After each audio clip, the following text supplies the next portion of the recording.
Good morning, students. This is Nitin Jain, your teacher. Today, we will start our topic national income and its related aggregates. It means राष्ट्रीय आय और इससे संबंधित इससे जुड़े हुए factors, तथ्य और जुड़े हुए टर्म्स। नेशनल इनकम यानी कि राष्ट्रीय आय का मतलब है कि किसी एक देश में वहाँ जो भी मेंबर्स रहते हैं, सिटीजन्स हैं, मेंबर्स हैं, वहाँ सबकी तरफ से एक साल के अंदर में, एक वर्ष के अंदर में जितने भी रुपए कीमत के फाइनल गुड्स, अंतिम सामान जो भी तैयार हुए, सर्विसेज जो भी वहाँ पर हुई, उन सब का जो मूल्य है, उस सब की जो वैल्यू है, वो वहाँ पर काउंट की जाएगी। तो एक वर्ष के अंदर में जितने रुपए कीमत के final goods and services produce हुए, उसी का नाम उस देश के अंदर में राष्ट्रीय आय निकालने के लिए काउंट होगा। यहाँ जब हम राष्ट्रीय आय की बात करेंगे तो राष्ट्रीय आय से संबंधित कुछ एक फैक्टर्स हैं, जुड़े हुए तथ्य हैं, पहले नंबर पर हमें वो समझने पड़ेंगे। ज़रा ध्यान देंगे बोर्ड पर तो आपको ये चीज़ समझ आएगी। राष्ट्रीय आय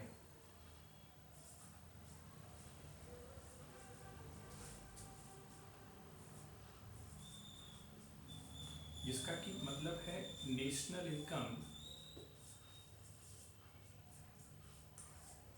तो जहाँ भी कहीं नेशनल इनकम की बात हो रही है तो उसका मतलब हो रहा है कि कैलकुलेशन की जानी है, दैट इज NNPFC।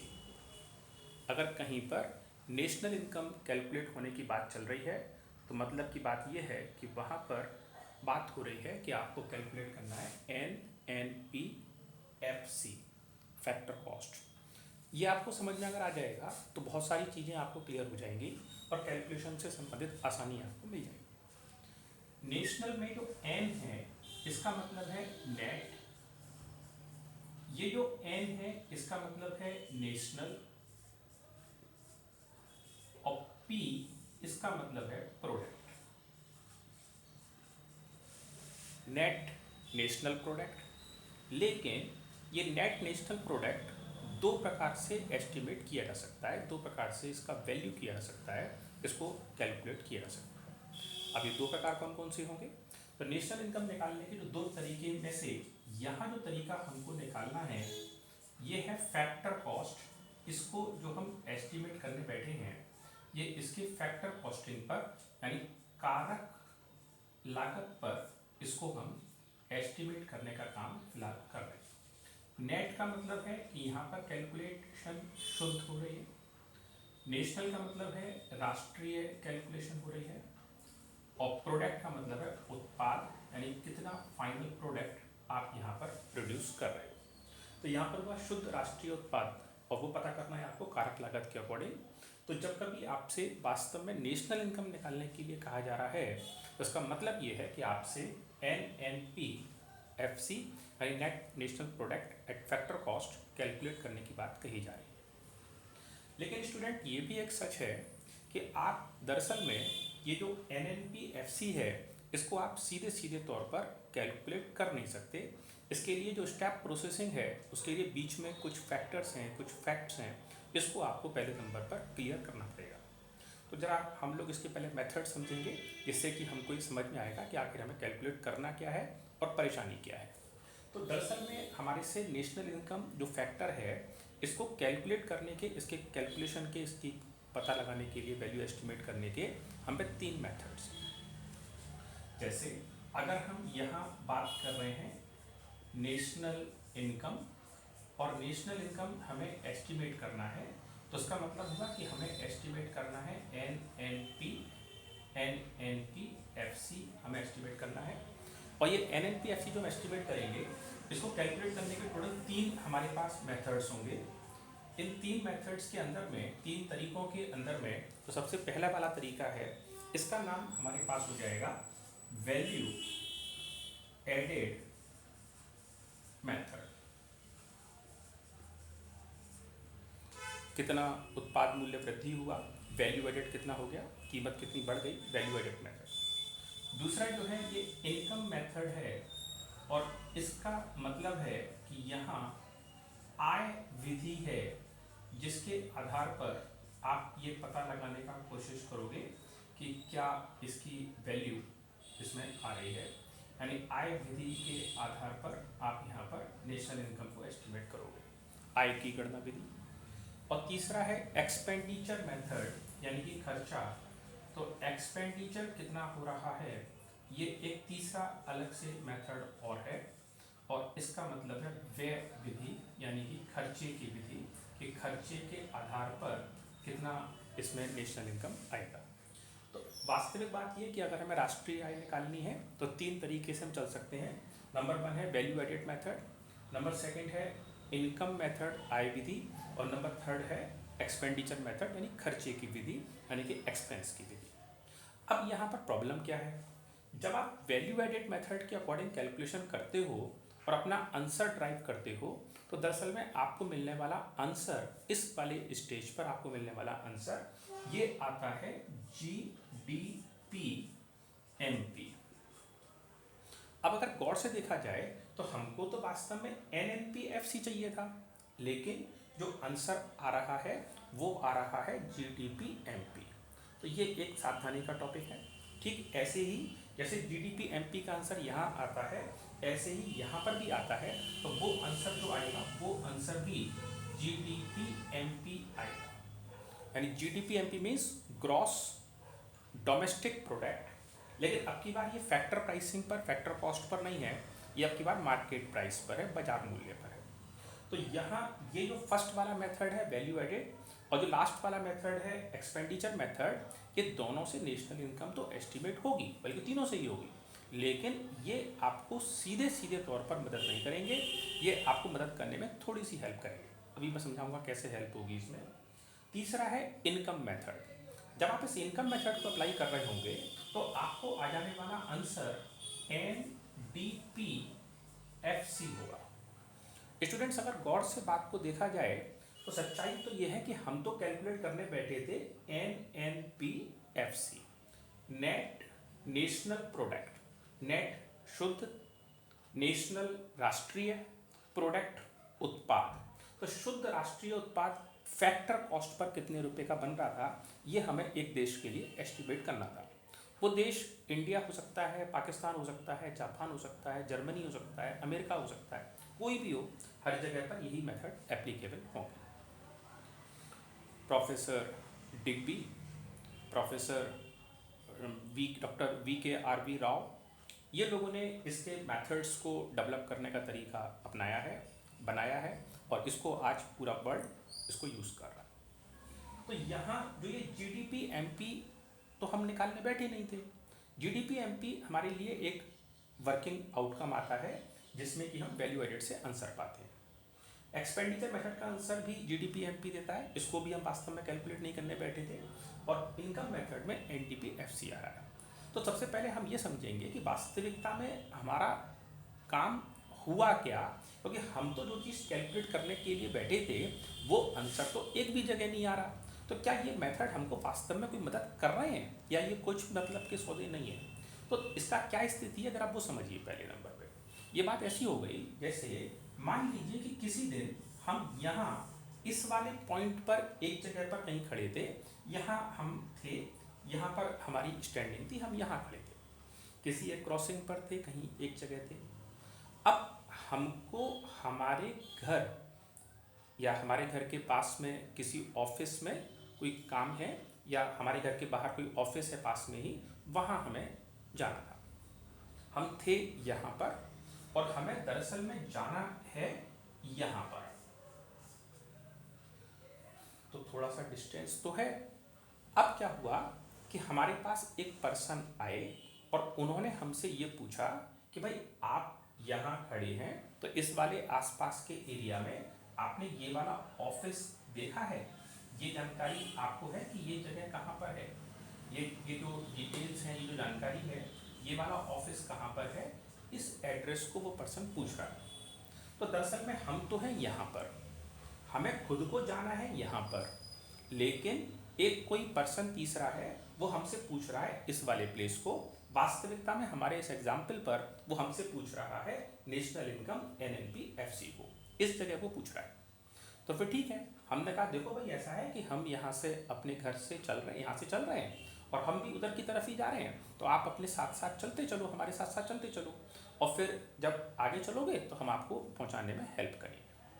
अब हुआ क्या कि इस वाले पर्सन को हमने यहाँ से स्टार्ट करके और सड़क के रास्ते के अकॉर्डिंग हम इसको यहाँ से यहाँ तक ला करके और फिर उसको ऐसे करके यहाँ से यहाँ तक ला करके और हमने इस पर्सन को यहाँ हम उसको ले आए।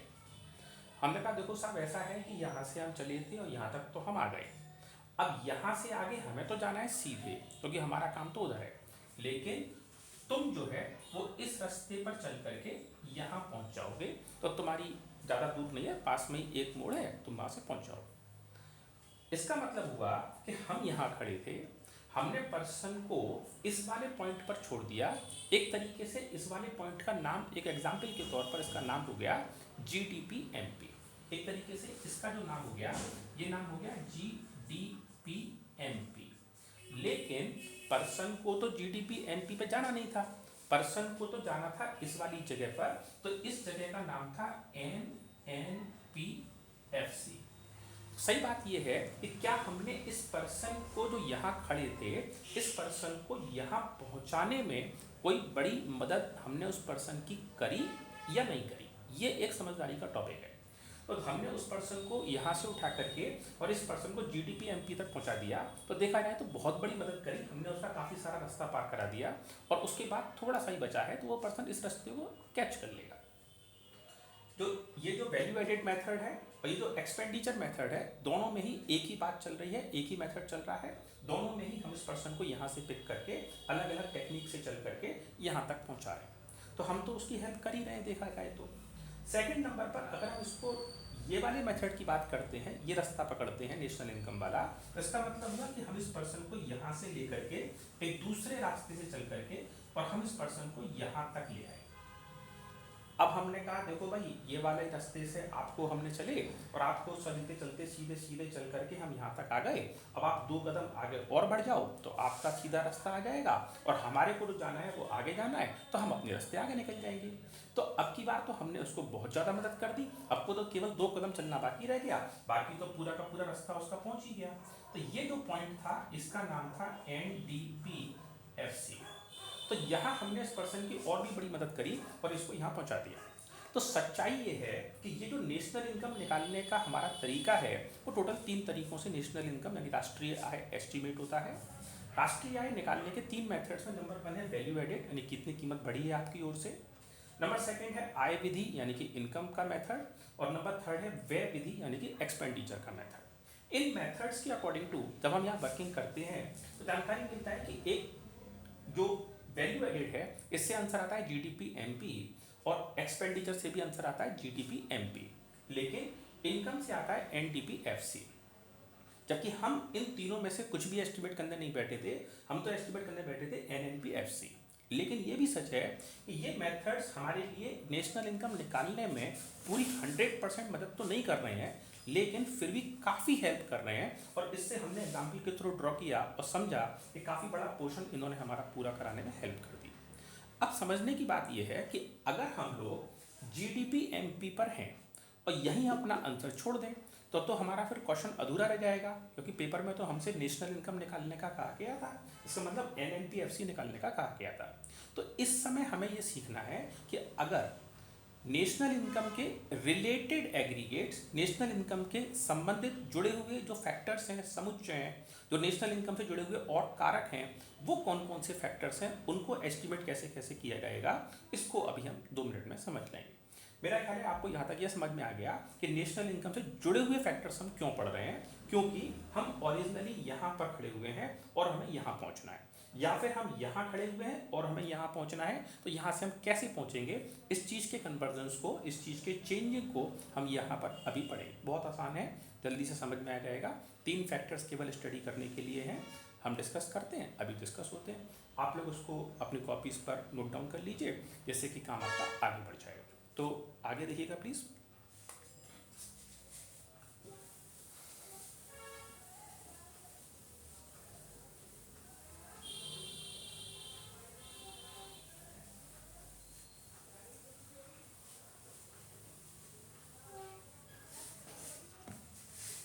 जैसे आप लोगों ने सबसे पहले नंबर पर एक चीज को समझा कि सपोज आपके पास टर्म है ग्रॉस,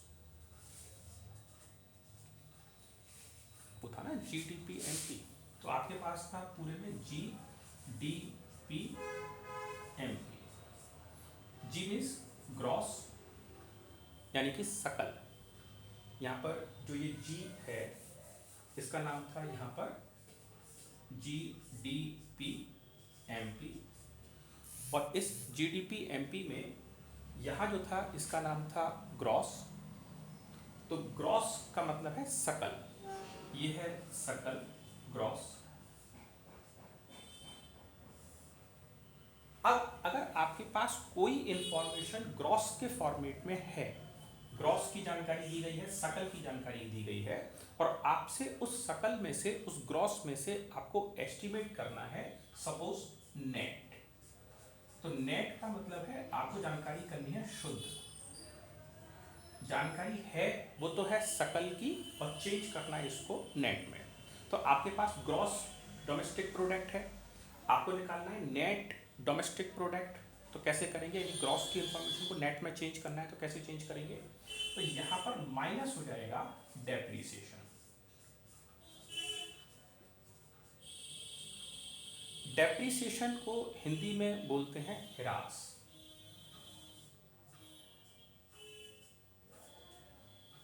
डेप्रीसिएशन का नाम ह्रास है। मतलब की बात यह है कि किसी भी सामान, किसी भी असेट्स, किसी भी कीमती सामान को, वैल्यूएबल चीज़ को लगातार यूज़ करते रहने की वजह से सामान की कीमत में कुछ ना कुछ कमी आती जाती है। तो जो भी कीमत में कमी आ जाती है उस कम हो जाने वाली वैल्यू को ह्रास यानी कि डेप्रीसिएशन बोला जाता है। तो आपके पास टर्म है ग्रॉस, जाना है आपको नेट पर।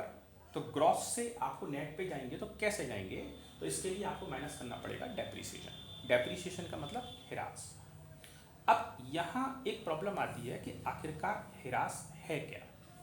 तो ह्रास को जरा पहले समझ लेंगे। ह्रास यानी कि डेप्रीसिएशन, मतलब की बात यह है, if you are using an assets, कोई भी संपत्ति जो आप यूज कर रहे हैं, इसमें अगर इसकी कीमत में किसी भी कारण से कोई कमी आती जाती है, कमी आ जाती है, तो इसकी वैल्यू जो कम हो गई, तो जो कम हो जाने वाली कीमत है, कम जो कीमत वैल्यू घट गई, उस कम हो जाने वाली कीमत को ह्रास बोला जाएगा। इसका मतलब हुआ reduction in the value of an assets. किसी संपत्ति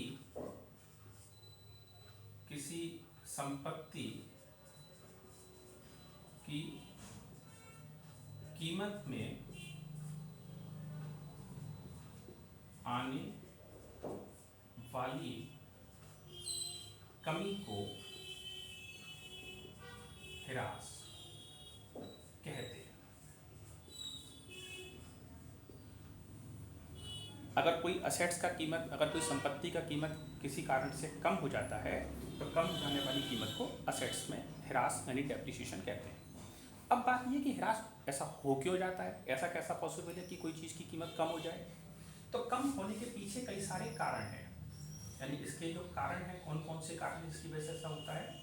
तो पहला कारण है यूज माने उपयोग। अगर आप कोई भी असेट्स को लगातार यूज करते चले जाओगे तो उस असेट्स की कीमत, उस संपत्ति की कीमत कम हो जाएगी।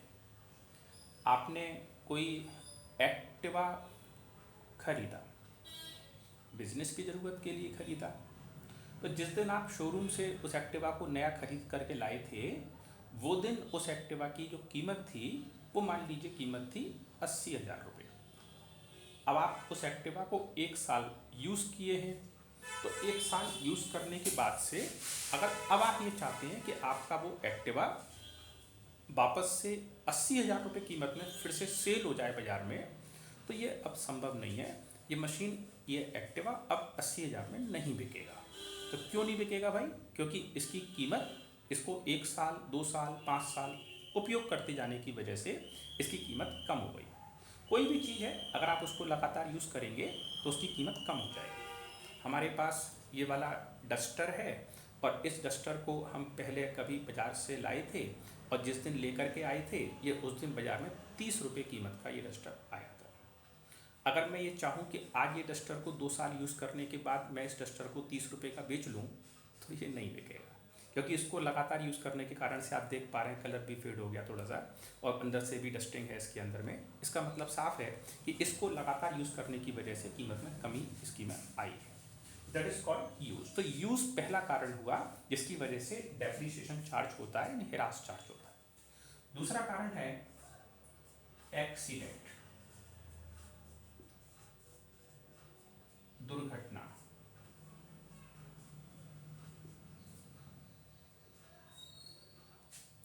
अगर कोई सामान के साथ कोई दुर्घटना हो जाती है, एक्सीडेंट हो जाता है, तो भी उस सामान की कीमत कम हो जाती है। भले ही से वो यूज़ हुआ हो या यूज़ ना हुआ हो, तो भी उस सामान की कीमत कम हो जाएगी। अब ये एक्सीडेंट में कैसे कम होगी भाई? आपने एक दुकानदार से एक टेलीविज़न, एक एलईडी सेट खरीदा और आपने टेलीविज़न लेकर के और छोटा पैकिंग डब्बा लेकर के और आप उसको आपके घर पर आ रहे हैं दुकानदार की दुकान से लेने के बाद, तो आपने एक्टिवा या अपनी कार या जिस किसी साधन से आप आए उसमें से अपने टेलीविज़न के बॉक्स को उतार करके और 2 जीने चढ़ करके आप आपके फ्लैट पर, आप आपके घर पर पहुँचे। तो जीने में सीढ़ी चढ़ करके घर पहुँचे, फिर मालूम पड़ा कि आपको ध्यान आया घर में तो कोई है ही नहीं और घर की चाबी आपके पास है। तो आपने अपनी जेब में से, पॉकेट में से घर की चाबी निकाली और एक्टिवा को साइड से हाथ में से पकड़ लिया। एक हाथ से चाबी लगा रहे हैं, एक हाथ से एक्टिवा पकड़े, टेलीविज़न सेट संभाले हुए हैं। अब क्या हुआ कि दरवाजे का लॉक थोड़ा टाइट था, तो थोड़ी सी मुश्किल के साथ हमने दरवाजे में ताले में झटका सा दिया और इससे दरवाज़ा खुल गया। लेकिन दरवाज़ा खुलने के साथ ही और झटका देने की उस प्रोसेस के साथ में ही वो जो टेलीविज़न का बॉक्स था वो हाथ से छूट गया और वो जीने में आगे आगे दौड़ने लगा। और जब हमने देखा कि ये तो टेलीविज़न अकेले अपने आप से ही आगे आगे जीने में उतरा चला जा रहा है और बराबर बराबर बराबर लुढ़कता हुआ नीचे जा रहा है, तो इसका मतलब ये हुआ कि टेलीविज़न के अंदर में खराबी आना तय है। तो उस खराबी को बचाने के लिए हम भी पीछे पीछे दौड़े और पीछे पीछे दौड़ते दौड़ते हमारे दोनों की मुलाकात टेलीविज़न की और हमारी बिल्कुल जीने की आखिरी वाली सीढ़ी पर हुई। हमने कहा लो भाई, ये तो घर पहुँचने से, अंदर जाने से पहले ही ख़राब हो गया, ये तो डैमेज हो सकता है। तो हमने क्या किया कि हमने उस टेलीविज़न बॉक्स को, कार्टन पैकिंग को खोला नहीं, हम बिल्कुल एज इट इज़, बिल्कुल दरवाज़ा घर का बंद करने के बाद वापस उसी के उसी बॉक्स को एज इट इज़ उठा करके और हम दुकानदार की दुकान पर पहुँचे। हमने कहा भाई तुमसे ये 15-20 मिनट पहले, आधा घंटा पहले हमने ये टेलीविज़न ख़रीदा है, खोला भी नहीं है, यूज़ भी नहीं किया है बिल्कुल भी, तो इसको दरवाजे में से हिलाने से ऐसा लग रहा है जैसे कुछ ये अजीब सी आवाज़ सी कर रहा है। तो हम ये बॉक्स जो है तुम्हारे सामने खोलेंगे, तो अगर ये टेलीविज़न ठीक है तब तो फिर ठीक है, हमारा है, हमने पैसे दिए हैं, सामान हमारा है। और अगर ये टेलीविज़न ख़राब है तो फिर आपको ये बदल करके दूसरा पीस देना पड़ेगा, क्योंकि हमें ये सही नहीं लग रहा और खोला हमने है नहीं अभी।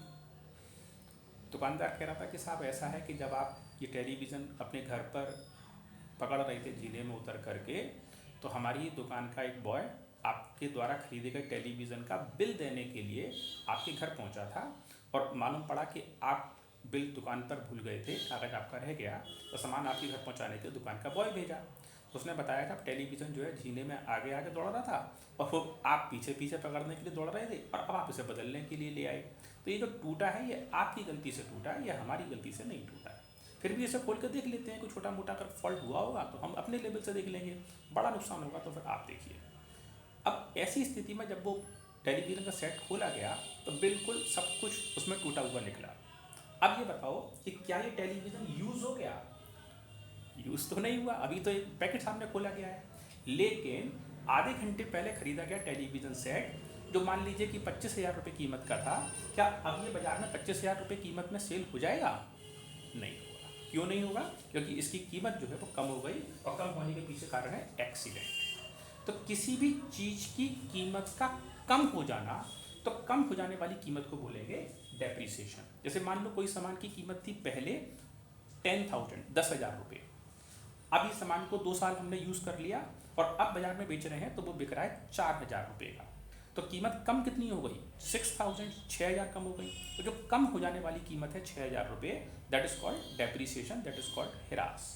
तो ह्रास यानी डेप्रिसिएशन होने का पहला कारण हुआ यूज। दूसरा कारण है एक्सीडेंट। एक्सीडेंट का मतलब दुर्घटना। एक्सीडेंट हुआ है यानी सामान में दुर्घटना हो गया तो सामान का कीमत कम हो जाएगा। तीसरा उसका एक कारण और बनता है और ये है ऑब्सोलेंस। ऑब्सोलेंस को हिंदी में बोलते हैं अप्रचलन। अप्रचलन का मतलब है चलन से बाहर, not in trend, not in fashion. अप्रचलन, ऑब्सोलेंस, ऐसी टेक्नोलॉजी जो अब चलन में नहीं है।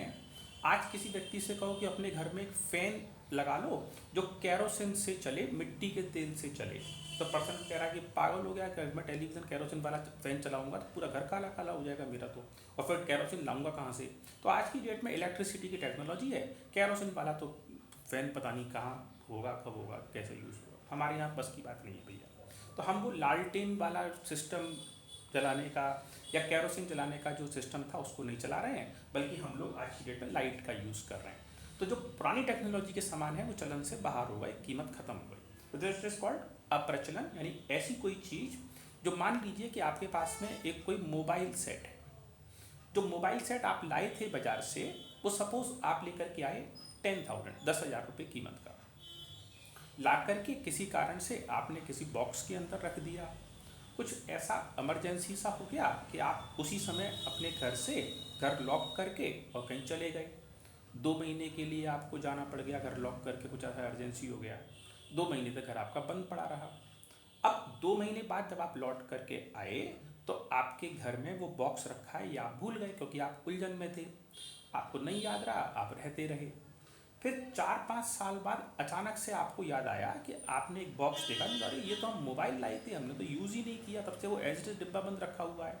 तो ना तो इसका यूज़ हुआ और ना ही इसमें एक्सीडेंट हुआ, लेकिन 4 या 5 साल के गैप में वो मोबाइल अगर रखा ही रहेगा तो आज मार्केट में टेक्नोलॉजी इसकी बहुत अपग्रेड हो जाएगी और तमाम सारे पार्ट्स भी हो सकता है मिलने से मुश्किल पड़ जाए और टेक्नोलॉजी तो अपग्रेड हो ही जाएगी।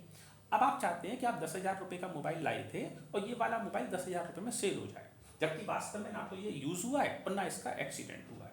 लेकिन अब अगर तुम बाजार में जाकर के उसको बेच देना चाहोगे तो ये 10,000 में फिर भी नहीं बिकेगा, क्योंकि अब मार्केट में बहुत नई टेक्नोलॉजी का सामान, नई तकनीक का सामान मार्केट में आ चुका होगा। इसकी वजह से अब इसकी कीमत सामान की कम हो गई, अप्रचलन। तो डेप्रिसिएशन एक कारण है जिसकी वजह से 3 फैक्टर्स मेजर होते हैं और इसी में चीज को हम लोग बोलते हैं। तो अगर आपको ग्रॉस की वैल्यू पर हैं और आपको नेट की वैल्यू पे जाना है तो आपको माइनस कर देना पड़ेगा डेप्रिसिएशन। डेप्रिसिएशन क्या होता है? किसी भी असेट्स की कीमत में आ जाने वाली कमी वाली अमाउंट को डेप्रिसिएशन यानी कि ह्रास कहा जाएगा। ऐसा होने के मुख्य रूप से 3 कारण हैं। पहला कारण है यूज। इसको यूज के साथ साथ कुछ जगहों पर कंजम्पशन ऑफ फिक्स कैपिटल भी कहा जाता है। यूज तो कहते ही कहते हैं, इसका एक और नाम भी है, वह कंजम्पशन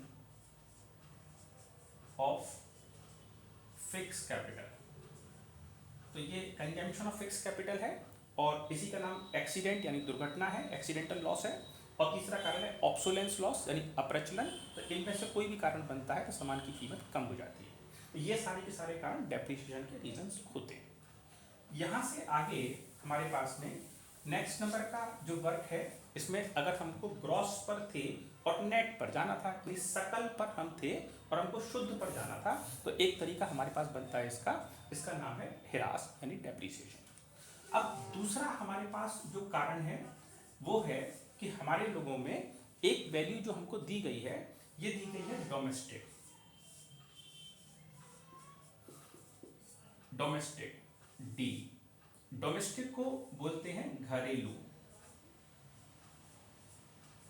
ये हमारा इंडिया है, तो इस इंडिया में यहाँ राजस्थान में, यहाँ पंजाब में, या हरियाणा में, या केरल में, तमिलनाडु में और पूरे भारत में कहीं पर भी अगर यहाँ कोई भी इनकम इस तरीके से हो रही है तो ये इनकम भारत की बाउंड्रीज के अंदर अंदर में हो रही है, और भारत की बाउंड्री के अंदर में कहीं पर भी ये इनकम अगर हो रही है तो ये भारत की डोमेस्टिक इनकम है। हमने 1 मिनट के लिए ये मान लिया है कि ये वाला जो एरिया है ये वाला ये भारत है, और इस भारत में ये जितने भी पॉइंट्स लगा दिए गए हैं ये भारत के अंदर की जगह है। इसका मतलब ये घरेलू इनकम है, देश के अंदर में जनरेट हो रही है। हमें इस घरेलू इनकम के एस्टिमेशन में इस बात से कोई मतलब नहीं है कि ये इनकम वास्तव में जनरेट कर कौन रहा है, ये कमाई कौन कर रहा है, ये बिजनेस कौन कर रहा है। भले ही से ये इनकम, भले ही से ये वर्क कोई हरि मोहन करें, भारतीय नागरिक करें, भले ही से ये वर्क कोई जॉनसन स्मिथ करें, वो अमेरिकन पर्सन है लेकिन रह भारत में रहे हैं और भारत में कारोबार कर रहे हैं। भले ही से ये इनकम सैमसंग करे जो कि एक विदेशी व्यापारी है और भारत में आकर के बिजनेस करता है, तो ये इनकम चूंकि भारत की धरती पर हो रही है इसलिए ये भारत की डोमेस्टिक इनकम, घरेलू आय मानी जाएगी। तो पहली चीज है डोमेस्टिक, और डोमेस्टिक का मतलब है घरेलू। अब घरेलू डोमेस्टिक से यानी कि आपको जीडीपी से और आपको इसको कन्वर्ट करना है नेशनल में, तो नेशनल का मतलब होता है राष्ट्रीय, यानी पूरे देश भर की, राष्ट्रीय मतलब पूरे देश भर की नेट। अब यहाँ तो था घरेलू और यहाँ है राष्ट्रीय, तो इस राष्ट्रीय का मतलब क्या है पहले वो अभी समझेंगे। लेकिन अगर हम डोमेस्टिक पर हैं, घरेलू इनकम पर हैं और हमको जाना है नेशनल वाली इनकम पर, तो घरेलू इनकम से राष्ट्रीय आय पर कैसे जाएंगे? तो घरेलू इनकम से राष्ट्रीय आय पर जाने का तरीका होगा हमारे पास में, इसमें हमको प्लस या फिर माइनस करना पड़ेगा NFIA। पूरा मतलब है net factor income from abroad, net factor income from abroad. अब ये net factor income from abroad क्या होता है इसको थोड़ा सा अभी ध्यान देंगे। ये जो net factor income from abroad है इसका मतलब है कि नेट का मतलब है शुद्ध, फैक्टर का मतलब है कारक, और इनकम का मतलब है आय। ये शुद्ध कारक आय है, और ये शुद्ध कारक आय कहां से आ रही है? फ्रॉम अब्रॉड, ये विदेशों से आ रही है, तो विदेश से प्राप्त। तो अब ध्यान रखने की बात है कि अगर ये विदेश से प्राप्त है, विदेश से इनकम आ रही है, तो अगर ये net factor income from abroad है, विदेश से पैसा आ रहा है, तो उस केस में ये इनकम घरेलू इनकम के साथ प्लस हो जाएगी, यानी इसको हम प्लस कर देंगे। लेकिन ऐसा हो सकता है कि ये शुद्ध कारक आय विदेश से प्राप्त होने की जगह पर विदेश को चली जाए, यानी आउट गोइंग ज़्यादा हो जाए और इनकम वहाँ से कम आए। सपोज विदेशी इनकम जो आई है भारत में, मान लो वो 1000 रुपये की आई है, तो जो चली गई है वो